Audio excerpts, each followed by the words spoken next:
Your ability to communicate ideas persuasively is the single greatest skill you need to accomplish your purpose and goals. And being able to communicate with influence and impact in the 21st century needs a 21st century model of communication. To communicate with influence and impact, we need to use HUGS. HUGS is a neuroscience-based model for influential and impactful communications. My name's Dr. John Kenworthy, and welcome to this part.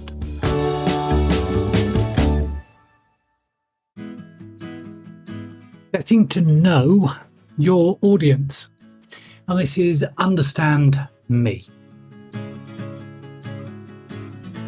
If there's one complaint I hear about a leader's skill from their boss or their HR, it's that they don't adjust their communication for their audience.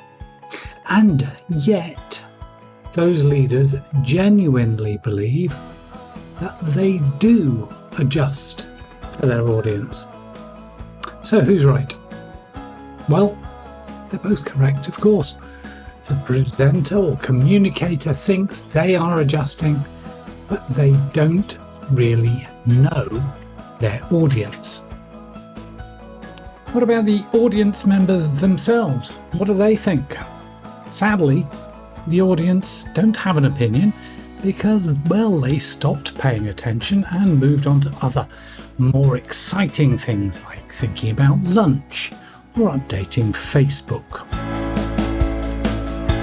To capture their attention and motivate them to act, you have to get to know your audience.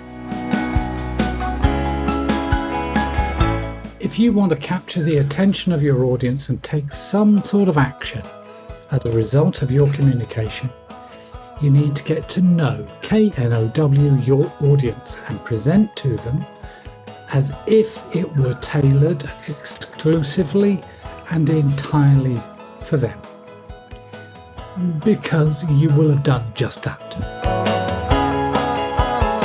I'm going to share with you how to get to know your audience so that you capture their attention and motivate them to do the things that you want them to do.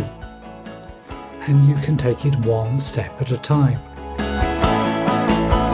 But first, let me introduce you to the oft-practiced technique that is absolutely guaranteed to do the opposite of knowing and engaging your audience. Politicians are especially good at this maneuver. Be sure to look down at your notes most of the time and read the speech prepared by some flunky in a monotone. Remember to look up at any random audience member and plaster a fake smile on your face. I'm really an introverted person.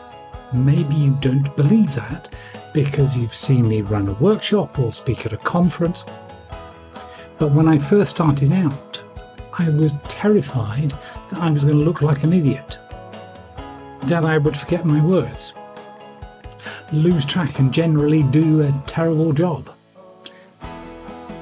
No doubt some of you are saying, you should still be terrified, but that's the one thing I'm no longer terrified of it. I may be doing it, but I'm not terrified. I adopted what I call this ostrich maneuver, a technique that essentially guaranteed that I would successfully look like an idiot, forget my words, lose track, and do a terrible job. The ostrich maneuver is a favourite of insincere politicians and leaders, and it's frequently seen in after-dinner speeches, wedding dinners, and boardrooms. It is a very easy two-step process, and it is guaranteed to make you look really bad. First, please make sure that you stand behind a podium and place your written script on it. If there is no podium available, then please turn your back to the audience and read your slides instead. Step 2 is read your script, preferably in a monotone, and rarely, if ever, make eye contact with your audience. This works brilliantly to show your audience that you do not know your content well enough, that you don't practice because the audience don't deserve your effort, and it shows the audience that you could care less who they are, what matters to them, or even if you are in the right venue. You will have seen someone using the ostrich maneuver as long ago as yesterday. Perhaps you used it yourself. I understand. I much preferred to read a script than dare look at the audience and witness the devastating effect my appalling presentation was having on them. The better you know your audience, the better you can engage them.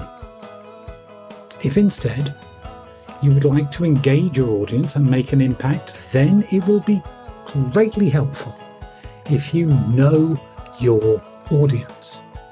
That is, be able to fully answer 4 key questions.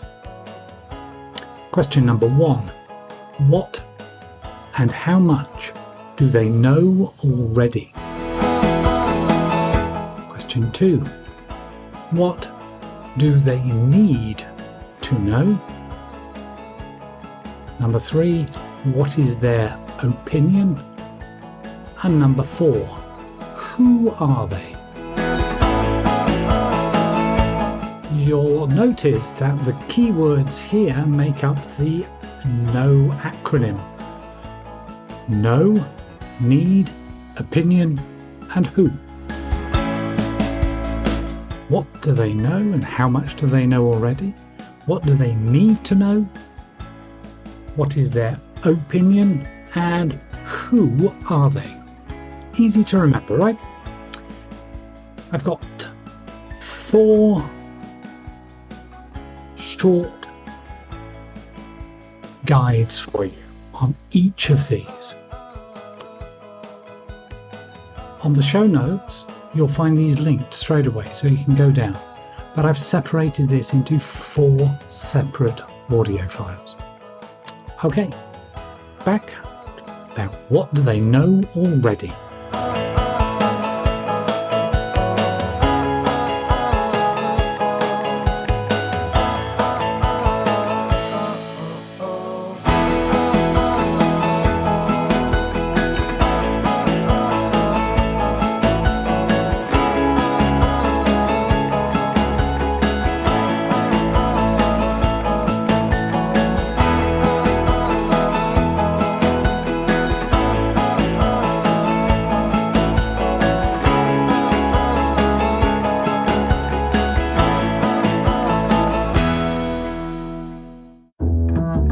Thanks for listening to this edition of the Leadership Advantage.